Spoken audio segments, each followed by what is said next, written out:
Jr.? Oh. Hi kids.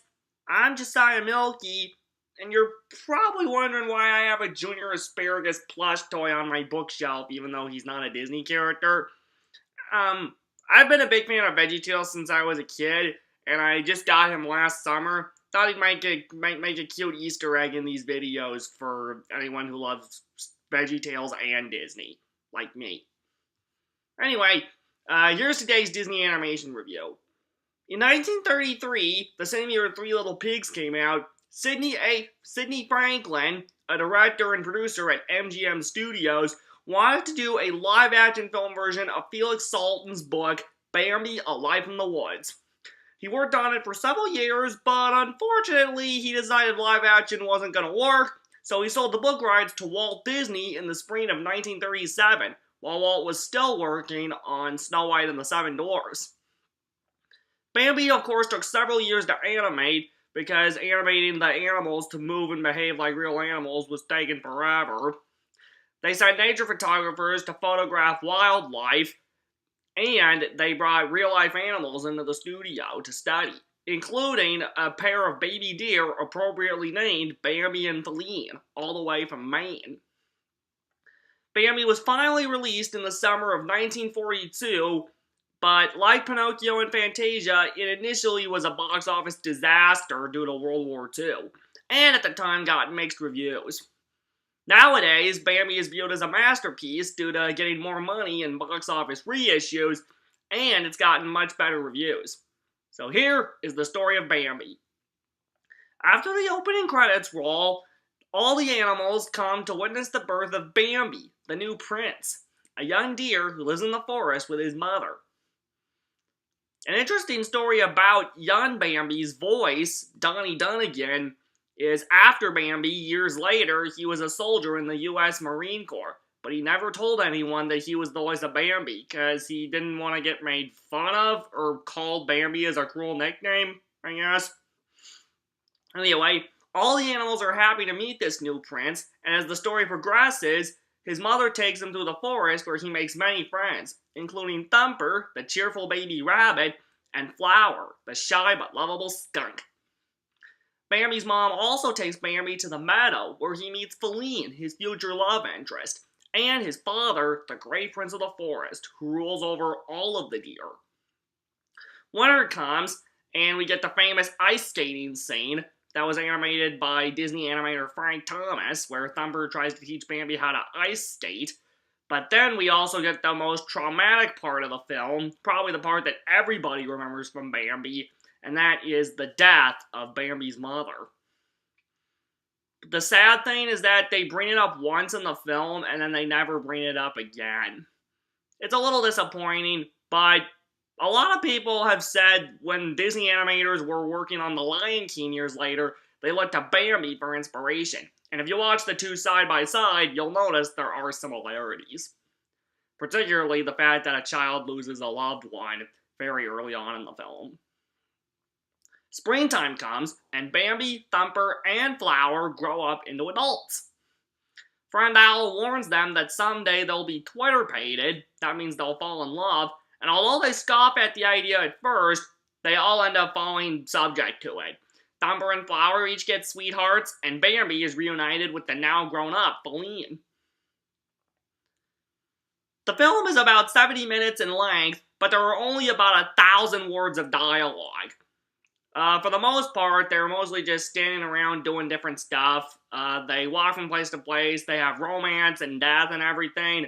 But 1,000 words of dialogue really isn't much to take up a whole 70-minute film, but it's not really a full-bodied story. It's the story of life in the forest. Struggle, death, renewal, that sort of thing. There are also not that many celebrity actors in this, but there are some interesting stories with some of the kid actors. Cami Kane, who was the voice of young Feline, was also the daughter in Gone with the Wind a few years earlier. Actually, an interesting story about Peter Bain, the voice of young Thumper. They had a lot of kids come in and audition, and when Peter said his line, "Did the young prince fall down?" the same way Thumper says it in the movie, Originally, the casting director was like, get that kid out of here, he can't act. But the animators were like, no, no, no, no, no, we like this kid, let him audition. And it was that incident that landed him the role of young Thumper, and it's been a highlight of his life ever since. It's a story that Frank Thomas and Ollie Johnston, two of Disney's top animators, talk about quite a bit. I've seen Bambi, I think the last time I watched it in full was like 5 or 6 years ago. I remember fairly enjoying it. The death of the mother is a scene that sticks with me for so long. And it's disappointing they never talk about it after it happens, but it does help teach Bambi important lessons in the film, that life and death are a part of our lives. We've all experienced it at one time or another.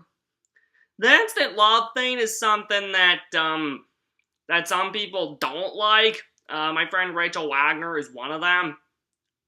The instant love is something that continues on through a lot of the classic animated Disney films, even going all the way to the Jungle Book.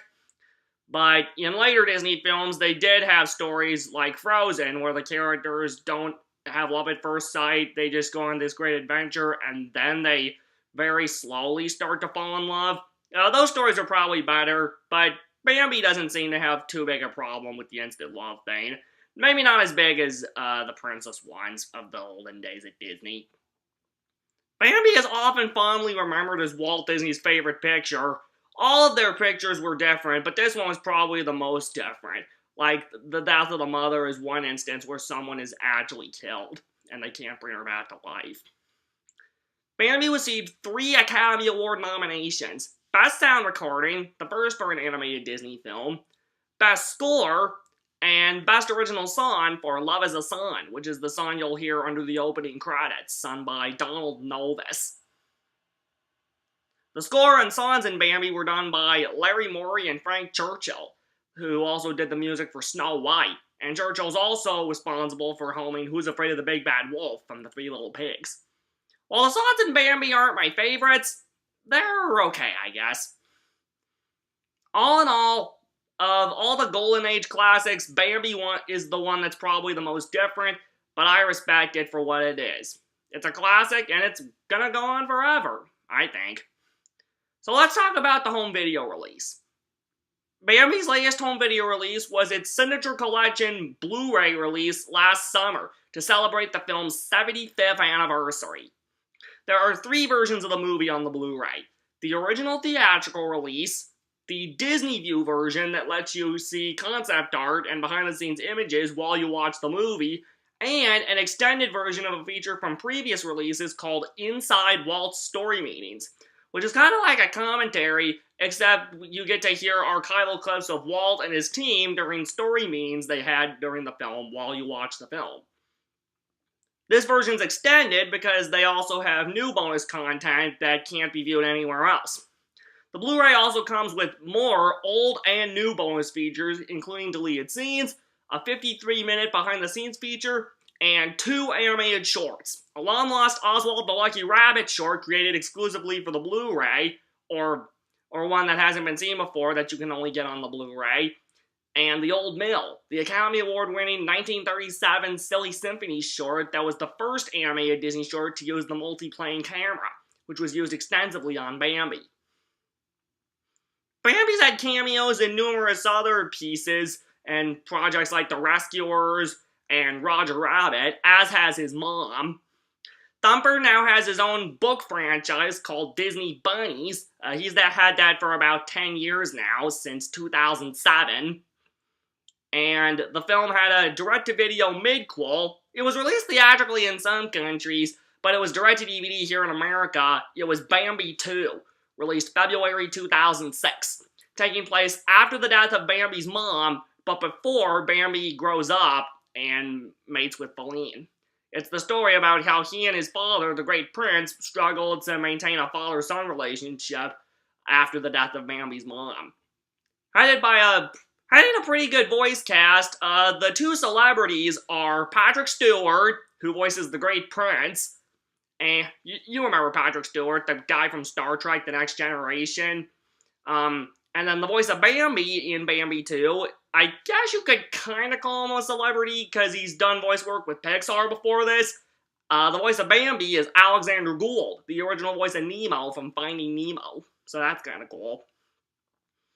Bambi also seems to be pretty popular in merchandise. Along with several classic Disney characters like Mickey and Friends, Bambi appears on his own Disney stock certificate, so that's kind of cool.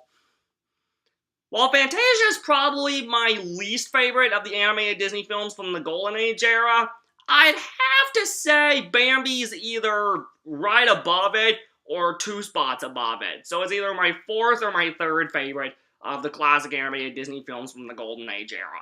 But I still think it's a great film. It's got some good lessons for kids, that it's important to talk to them about life and death, how we all lose loved ones, but we have to go through it.